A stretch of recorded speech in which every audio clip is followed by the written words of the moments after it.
आज मैं खुद इसका जो चंबा में डिजास्टर हुआ उस संदर्भ में आया हूँ। इससे पहले हमारे राजस्व मंत्री जो कि पैदल ही इस रास्ते को खोलने के लिए चंबा से भरमौर के लिए निकले हैं और पीडब्ल्यूडी मंत्री यहाँ हैं और पीडब्ल्यूडी मंत्री सारे कामों का जायज़ा ले रहे हैं। यहाँ वो एक दिन रहेंगे और जो भी रोड डैमेज हुए उसका पूरा आकलन करेंगे। आपदा इस समय पूरे प्रदेश में आई हुई है और मैं अभी मंड क्षेत्र का भी हाल देख रहा था। वहाँ भी हमारे इंदौर और फतेहपुर के लोगों को बहुत फसलों का नुकसान हुआ है। इवैक्यूएशन हमने वहाँ करवा दी थी और जो मणिमहेश यात्री है उन यात्रियों को हमने सही सलामत पहले उन्हें भरमौर लाया गया मणिमहेश से। उसके बाद यात्रियों की मांग थी कि हम पैदल चलते हैं। जब हम मणिमहेश के दर्शन के लिए पैदल आए तो हमें पैदल जाने की सुविधा प्रदान की जाए। तो पुलिस के साथ हमने जो यात्री आना चाहते थे, युवा यात्री भरमौर से चंबा के लिए जो चाहते थे, तो उनको हमने भेजा और जो यात्री जो मौसम साफ़ हुआ तो इवैक्यूएट करवाए हेलीकॉप्टर से। और जैसे ही क्योंकि अभी हेलीकॉप्टर में भरमौर का वो जा रहा था, भरमौर में हेलीकॉप्टर नहीं उतरा। 2-3 बार हमने उसका प्रयास किया, भरमौर में हेलीकॉप्टर नहीं उतरा। और जो रोड डैमेज हुए हैं उसके लिए मेरी माननीय सुबह पीडब्ल्यूडी मंत्री जी से भी बात हुई है, राजस्व मंत्री जी से भी बात हुई है। तो सब प्रकार की सुविधा और प्रशासन को अधिकार ये दिए गए हैं कि जहाँ पोक लाइन है पोक लाइन लगाई जाए, जहाँ जेसीबी है जेसीबी लगाई जाए। चंबा जिला की सभी सड़कों को खोलने के दिशा निर्देश पहले ही जारी कर दीजिए है और मेरे पीडब्ल्यूडी मंत्री ने भी अभी इसमें बैठक ली है। तो निश्चित तौर पर जब तक रास्ते खुल नहीं जाते तब तक वहाँ से आवाजाही बहुत कम होती है और जब मौसम साफ़ होगा तभी रास्ते खुलेंगे। जब मौसम साफ़ ही नहीं है तो रास्ते क्या होता है कि अगर हम पीछे खोल देते हैं तो लहासा द्वारा उसमें आके गिर जाता है।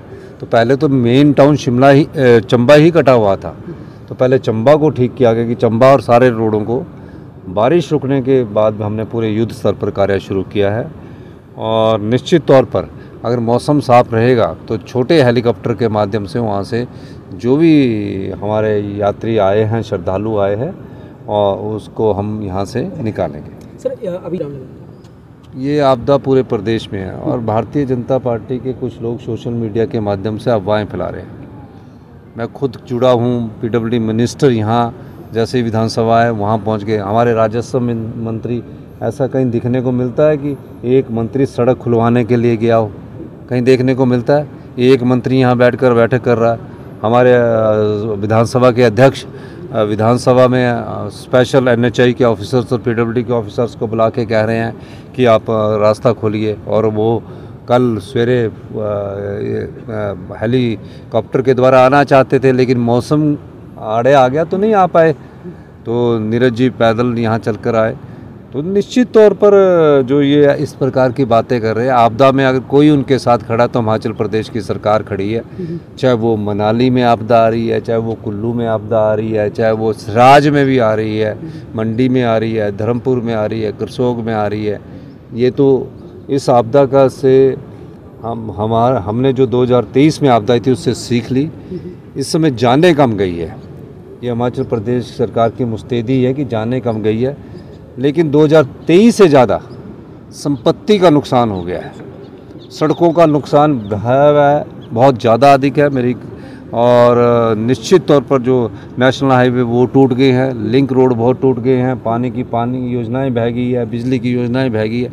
अब एक चुनौती है, इस चुनौती को हम सब मिलकर लड़ेंगे और हिमाचल प्रदेश की जनता के साथ मिलकर लड़ेंगे और आपदा प्रभावित परिवारों को बसाने का दायित्व हमारा है। जहाँ मकान उनके टूटे हैं उसे हम हमारे आपदा प्रभावित परिवारों को बसाने के लिए हम आर्थिक सहायता भी देंगे और निश्चित तौर पर जो भी जैसे ही साफ़ होता है मौसम सभी सड़कों को खुलवा दिया जाएगा। मैं मणिमहेश में हमारी सबकी हम धार्मिक आस्था है और ये प्रदेश ही देवी देवताओं का प्रदेश है जहाँ सबकी देवी देवताओं की आस्था है। मेरा ये मानना है कि आने वाले समय में और मौसम ख़राब होने की संभावना जो मेट्रोलॉजिकल डिपार्टमेंट है उसने दी है। तो हमें जो लोग छड़ी यात्रा में जुड़े हुए हैं, मैं उनसे भी बात करना चाहता हूं। हम चाहेंगे कि जो बाहर से आए उनको उनके डेस्टिनेशन पर, जो बुज़ुर्ग हैं, माताएं हैं, महिलाओं को पहुंचा दिया जाए, और जो छड़ी लेकर वापस पैदल जाना चाहते हैं तो उसके साथ भी हमने इंतज़ाम किया है।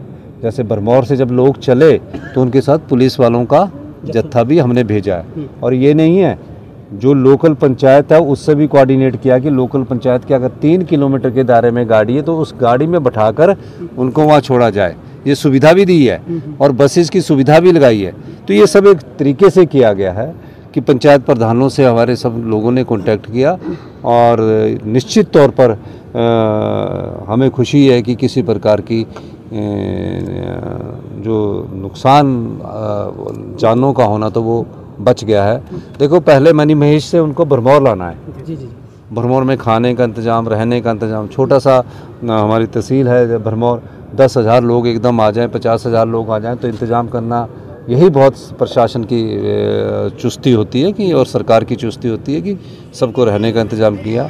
ठीक है, कुछ एक लोग होते जो सोशल मीडिया के द्वारा राजनीतिक रोटियां सेकना चाहते हैं, वो अपनी राजनीतिक रोटियां सेकते हैं। देश पूरा सुरक्षित है, कोई ऐसी बात नहीं है। और आपदा चंबा में इस बार काफ़ी भयंकर आई है। मैं ये कहूँगा कि सोशल मीडिया पर ना जाकर जो सरकारी बयान है उस पर ज़रूर जाए। अब बताइए कि मनी महेश की यात्रा को हमको इसलिए सस्पेंड करना पड़ा कि जो स्थिति बनी है उसके अनुसार करा। धार्मिक आस्था हम सब लोगों की है, तो कुछ लोग राजनीतिक रोटियां सेकते हैं। ये इनको मैं चाहूँगा कि उनको इस समय आपदा में सब लोगों का साथ देना चाहिए। अब भारतीय जनता पार्टी, अभी मुझे पता लगा कि विधानसभा के लिए भंग करने के लिए विधानसभा ख़त्म करने की बात कर रही है। पिछले 2023 में विधानसभा शुरू करने की बात करते थे। वो भी देखिए पिछले विधानसभा में क्या कहा, हमने कहा कि हम अपनी विधानसभा सितंबर में करेंगे।